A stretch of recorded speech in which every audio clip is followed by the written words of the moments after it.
Ready. এখন আমরা সামনে উপস্থিত হই সৈয়দ মোহাম্মদ আবিদুর ভাই, বিশ্ববিখ্যাত গ্রাম অঞ্চলে কিন্তু তিনি খুব একজন ভাইরাল ব্যক্তি।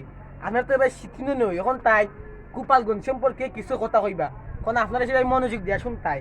আর তাই কথা তো ভালো লাগে কমেন্ট করে যাইবে, আমরা টাইম ভালো লাগছে তাই বলা আরো ভাষণ দিবা। সবাই তাইদের ভাষণ শুনুন। স্যার আপনি কই? আসসালামু আলাইকুম। গোপালগঞ্জের বিষয়ে কিছু কথাবার্তা বলবো।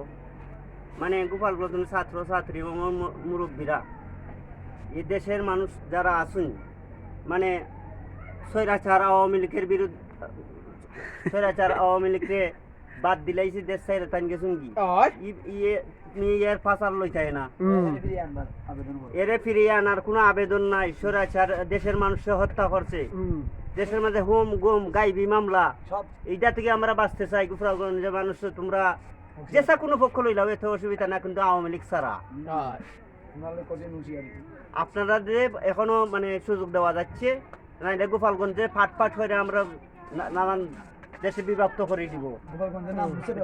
গোপালগঞ্জের নাম মুছে বলবো, এখনো আপনাদের সুযোগ দেওয়া গেল। আর এখন যে ওই ব্যক্তি ইন্ডিয়াতে কথা কই, এটা আমি কিছু কই ইন্ডিয়ার কথা ভাই। আচ্ছা ইন্ডিয়ার ভিতরে দেখি তাও উমকি দেখো গোপালগঞ্জে তোমরা আসো, আমরাও আছি, ওখানে যে একটা কথা কো বেদি সম্পর্কে কো বুঝতা, আচ্ছা বাদ দে এটা।